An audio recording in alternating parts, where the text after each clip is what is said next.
Hello and welcome to the Boys Turner podcast. I'm Lindsay Dare. I'm a senior associate solicitor in the Court of Protection team. Today I'm going to be talking with Eniko Kocic from the Rainbow Centre about conductive education. Hi Eniko, thanks so much for joining me today. Hi, Lindsay. It's a real pleasure to be on this podcast with you. I know we've been planning it for a while, so I'm really excited to tell everybody who's wanting to listen to a podcast about conductive education what it is all about and what we provide here at the Rainbow Centre for our families.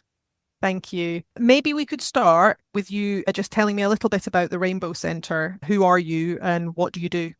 I manage the children's service here at the Rainbow Centre, and I've been working here for over 20 years now and leading the children's service team for roughly about 10 years. So the Rainbow Centre is a specialist setting. We provide a system of learning called conductive education for children and adults. We are in the South Coast, in Fareham, in a beautiful purpose-built building, which was built in now, almost 20 years, in 2006, for us to provide sessions for the families who's got children or adults in their families with different neurological conditions. So the Rainbow Centre is a charity. So we receive very little statutory funding.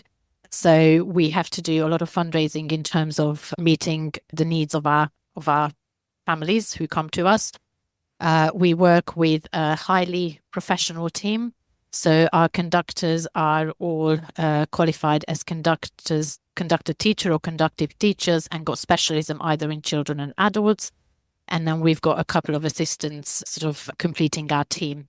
Excellent. And so you're focused primarily on conductive education. I think possibly there might be people listening who don't know much about conductive education or maybe haven't heard of it before at all.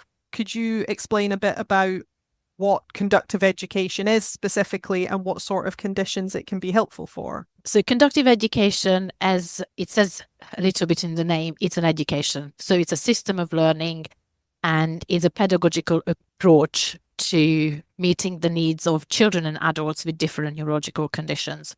So the founder of conductive education was András Pető, who was a Hungarian professor whose qualification was in medicine primarily, but he was really intrigued looking at the different neurodiagnoses in terms of a pedagogical approach.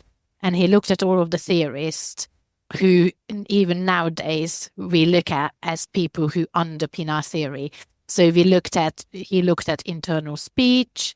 He looked at how to retrain the part of the brain which isn't damaged, who didn't suffer damage from that with children, for example, who have cerebral palsy, and looked at how we can retrain the brain which is not damaged. When you think back that in the 1940s, there was very little available in terms of research, and as well as having a CT scan or an MRI scan available for him to think of the concept of neuroplasticity, he was really forward thinking of his time. And nowadays neuroplasticity is common. Loads of, we talk about it with physiotherapists, occupational therapists, and loads of other professions, because it's now common knowledge that we know that the brain is like a sponge and we are able to build out new neuropathways to take over the damaged part of the brain. So the example I always give for neuroplasticity is I don't really like knitting. Okay, I have got no interest in it. I've got no motivation, which you need for all of these things. But if somebody would motivate me and somebody would say, come on, Eniko, let's go and you can learn knitting, then I would have a brilliant tutor, wouldn't I? Because somebody would model it to me. Somebody would show me how to do it. I would then start copying that person. And through the daily repetition, doing it over and over and over again, my brain would send the right message to my fingers, to my arms, to my thinking, how those patterns will develop in my knitting. And eventually I would learn it. Okay, so that's a very similar concept with children with cerebral palsy, with adults with head injury, adult CP. So this is what conductive education based on is neuroplasticity. Okay, that's really interesting. And so does the approach of conductive education then different from the other interventions that you mentioned, like Yeah, physiotherapy or yeah, occupational therapy? What's the kind yeah. of key differences between So them? occupational therapy, physiotherapy, and to some extent speech and language. However, occupational therapy and speech and language sit somewhere in the middle between a therapeutical approach and an educational approach. But our approach is fully educational. Okay, so we are not medically trained. Although we have got as conductors and part of the conductive training, we have got modules in anatomy, neuroanatomy, and some of those medical modules. But the majority of the modules is around pedagogy and around the education of that person who comes through the door, whether it's a child or an adult. There are 8 overarching features of conductive education, which without conductive education doesn't exist. And those are the conductors. So it's really important that within a setting, you've got a conductive educator, a conductive teacher, or a conductor. We all call it slightly differently, but it's somebody who has got a degree in conductive education. It's really, really important because that is the person who will design the conductive educational program to our participants, whether those are children or whether they are adults. Then a group is really important to us. So when you think about physiotherapists, occupational therapists, speech and language therapists, that's really, generically speaking, are one-to-one. While conductive education always happens in a group. It's a group of children or adults working with a group of professionals, not necessarily one-to-one. So depending on the children's levels of needs, it might be that one conductor working with 2 or 3 children. But with the more complex children, we can definitely provide one-to-one within that group setting. But it's key to have the group around, even if people are working one-to-one within the larger group. Absolutely, because we use the social emotional power of the group setting. So having that camaraderie, having that encouragement and motivation which the group brings, and that encouragement, that motivation of the people working together. So a good example I can give you, so maybe we've got a child who is able to walk independently and move independently around the setting in the same group as a child with really complex needs. Within the daily routine, the program is individualized for the children, but also the level of support we're giving them. However, what that does as well is that the child who is really independent encourages the other children as well. Look, this is how you crawl, this is how you roll. Look at me walking. And they motivate each other. Yeah, they motivate each other. Exactly, Lindsay. And also, some of these children will need to be slowed down at the same time. So again, the children with more complex needs, give them the opportunity to slow down during the program, to for example, to stop and wait, and then give them the ability to think about their movements during those programs, which are a bit slower, because we might want them to learn, an orthofunctional movement pattern rather than carry on the way they have learned it. Our group is always heterogenic and not homogenic all the time. It's children with different levels of ability and also different ages. Within reason, obviously, we wouldn't have a 1-year-old and an 18-year-old in the same, but the age ranges are varied as well. Within conductive education, as I said earlier, we've got a program of learning, which is called the daily routine, which is set, it's time bound, and the program built up on top of each other for a reason, to create an algorithmical structure. So each program builds on the one before it. And those programs got to be set up by the conductive teacher or conductor as well. And it's always set up for that particular group. So it meets that group's needs. Within that program, we've got different task series. So that could be children doing different tasks in lying position or standing position or sitting position. And then we also got individualized programs as part of it. And what's really, really important we also include all self-help in it. So children are encouraged to be as independent as they can be with expert help all through the day.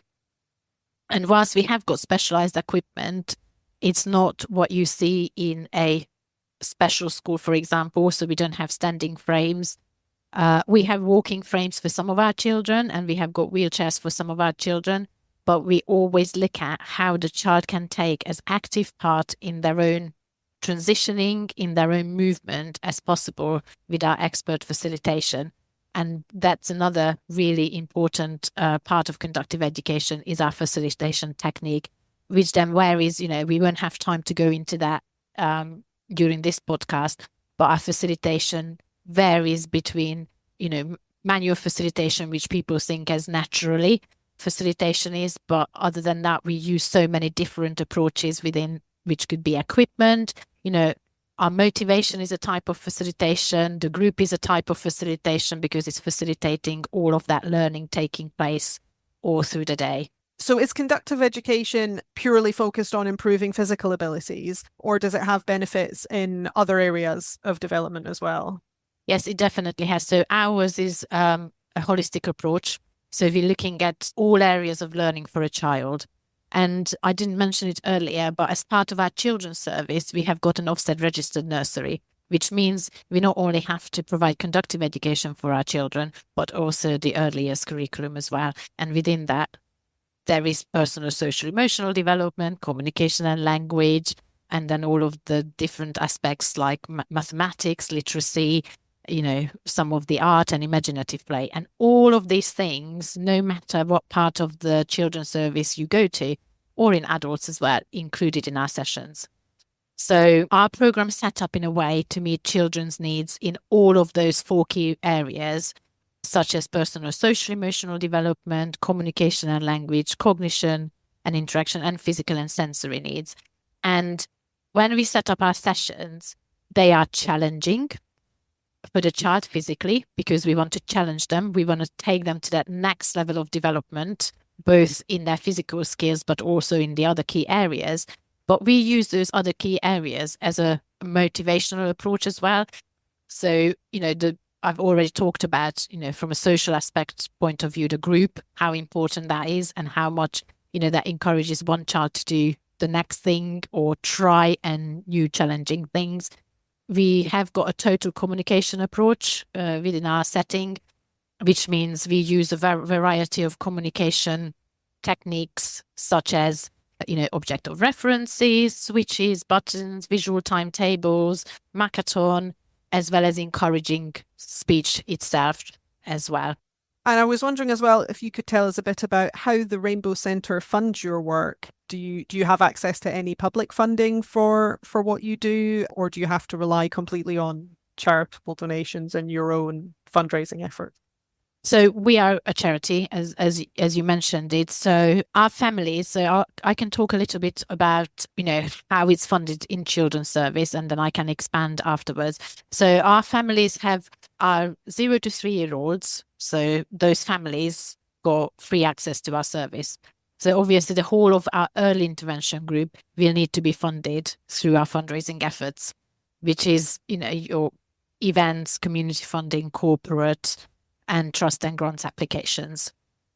Then we can have access to early education funding like any Ofsted registered nursery, but that is minimal. That doesn't cover our costs at all. And then we have got parental contributions for our school-age children. But then again, that's parents. We ask parents to contribute £30 towards the true cost of one session, but the true cost of a session is £127. And the only local authority funding we get towards the full costs is through the educational healthcare needs assessments and then the plans, where conductive education is included in the child's educational healthcare plan under Section F. And then the parents choose us the provider of that conductive education. And in that case, we're able to charge the local authority the full costs of those sessions. But at the moment, which is an absolute great success, 10% of our children population in the Rainbow Centre now receive full costs because they are included in their educational healthcare plan.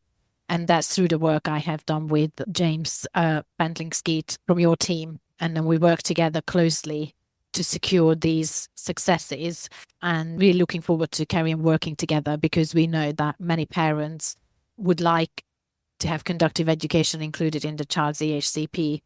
In terms of our adult population, again, they have a contribution towards the true costs.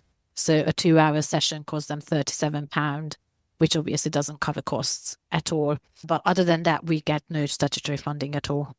So you have to meet the shortfall in that from your own fundraising efforts. So what could people who might want to support the Rainbow Centre and help you make conductive education available more widely do to help you?